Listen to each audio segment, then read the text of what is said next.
कहानी राजा हरिश्चंद्र की। राजा हरिश्चंद्र की कथा बड़ी प्रेरणास्पद और लंबी है।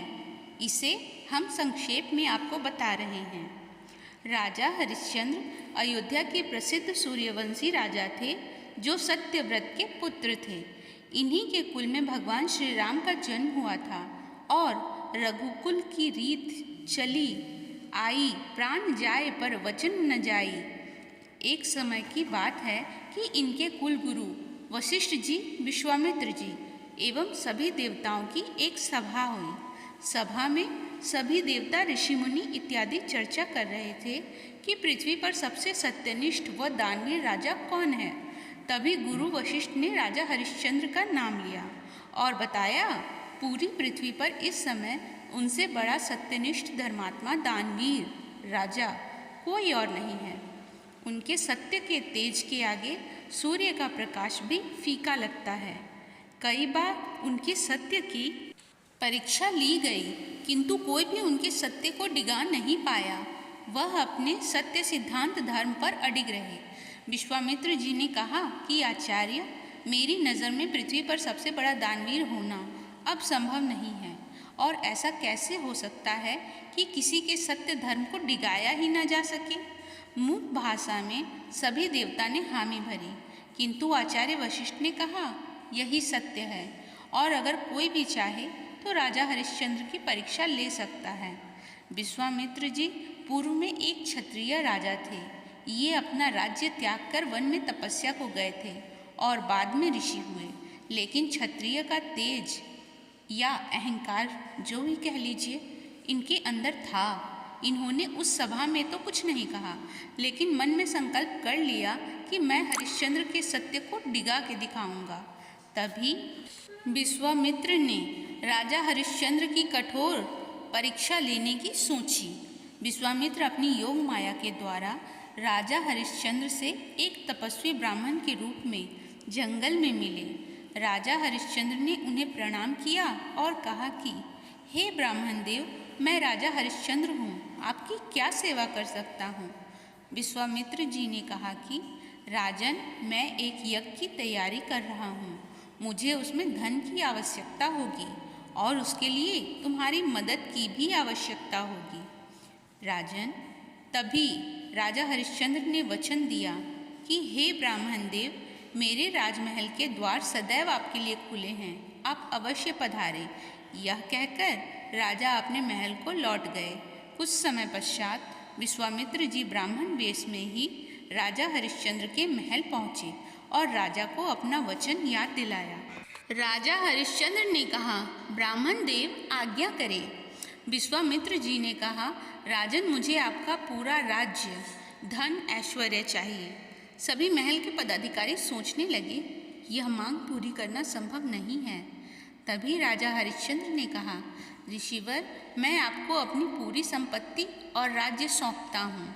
तभी विश्वामित्र जी ने कहा, राजन, मैं तुम्हारे दान कर्म से अत्यधिक प्रसन्न हूँ, किंतु शास्त्रों के अनुसार दान धर्म के पश्चात दक्षिणा देनी आवश्यक होती है। राजा हरिश्चंद्र ने कहा, अवश्य ब्राह्मण देव, बताइए आपको कितनी दक्षिणा चाहिए। विश्वामित्र जी ने कहा, मुझे 1100 स्वर्ण मुद्राएं चाहिए।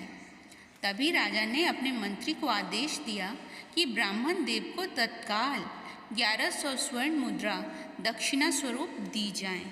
विश्वामित्र जी ने कहा कि राजन, आप अपनी पूरी संपत्ति मुझे पहले ही दान कर चुके हैं और दान दी गई वस्तु में से दान नहीं किया जा सकता। राजा हरिश्चंद्र ने कहा, ब्राह्मण देव, मुझे थोड़ा समय दीजिए, मैं आपको 1100 मुद्राओं की दक्षिणा अवश्य दूंगा। राजा हरिश्चंद्र अयोध्या से अपनी पत्नी तारा और पुत्र रोहित को लेकर पैदल खाली हाथ काशी को निकल गए। राजा हरिश्चंद्र चक्रवर्ती राजा थे। चक्रवर्ती राजा पूरी पृथ्वी का राजा होता है। पूरी पृथ्वी तो वह विश्वामित्र जी को दान कर चुके थे, किंतु शास्त्र अनुसार काशी भगवान शिव के त्रिशूल पर बसी है। प्रलय काल में भी जब पूरी पृथ्वी जलमग्न हो जाती है तो काशी शेष बचती है। इसलिए राजा हरिश्चंद्र काशी पहुँचे और वहाँ उन्होंने स्वयं को एक डोम चांडाल जो कि शमशान का प्रहरी होता है, उसके यहाँ 500 स्वर्ण मुद्राओं में तथा अपनी पत्नी तारा और पुत्र को एक ब्राह्मण के यहाँ 600 स्वर्ण मुद्राओं में बेचकर विश्वामित्र जी को उनकी दक्षिणा दी। उस चांडाल ने राजा हरिश्चंद्र को अपना काम सौंप दिया कि जो भी मुर्दा यहाँ जलने को आएगा उनके परिवार से कर लेना है, बिना कर लिए यहाँ कोई अंतिम संस्कार नहीं होगा। समय कटता गया, वर्षों बीत गए। इधर महारानी तारा अपने पुत्र रोहित के साथ उस वृद्ध ब्राह्मण की सेवा करते हुए समय बिता रही थी। चक्रवर्ती नरेश की पत्नी ब्राह्मण के चौका चूल्हा बर्तन साफ सफाई करती और रोहित ब्राह्मण के लिए बगिया से पुष्प चयन करके लाता। एक दिन बगिया में एक सर्प छिपकर आ बैठा। सब विश्वामित्र जी की माया थी। जैसे ही रोहित ने पुष्प तोड़ना चाहा, उस सर्प ने रोहित के हाथ पर डस लिया। सर्प के काटने से रोहित की मृत्यु हो गई। तो पत्नी तारा रोते बिलखते अपने पुत्र को शमशान में अंतिम क्रिया के लिए ले गई, जहाँ पर राजा हरिश्चंद्र डोम चांडाल के यहाँ नौकरी कर रहे थे और शमशान का कर लेकर उस डोम को देते थे। उन्होंने रानी तारा से कहा, पहले कर दीजिए। मेरे स्वामी ने यहाँ कर के बिना किसी का भी अंतिम संस्कार करने से मना किया है। रानी तारा ने कहा, ये आपका भी पुत्र है, इसके लिए भी आपको कर चाहिए? आप मेरी हालत देख रहे हैं, मेरे पास इस एक धोती के अलावा और कुछ भी नहीं है। और जब तारा ने देख लिया कि ये अपने धर्म से नहीं डिगेंगे, बिना कर लिए पुत्र का भी अंतिम संस्कार नहीं करेंगे, तो अपनी आधी साड़ी को फाड़कर कर के रूप में देना चाह रही थी।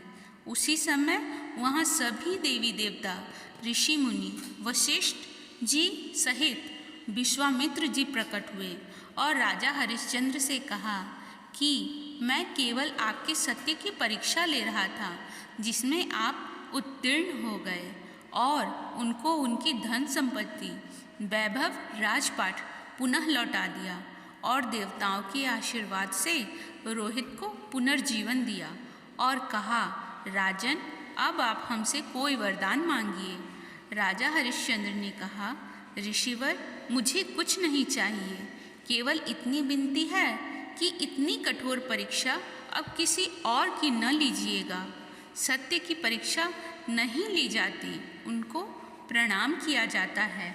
किसी के धर्म को डिगाया नहीं जाता, उसको बढ़ाने में उसका सहयोग किया जाता है। इस प्रकार राजा हरिश्चंद्र विश्व के इतिहास में सबसे महान दानवीर की श्रेणी में इंगित हुए। दोस्तों, कहानी अच्छी लगी हो तो वीडियो को लाइक करें, चैनल को सब्सक्राइब करें और कमेंट्स में अपनी राय देना ना भूलें। धन्यवाद।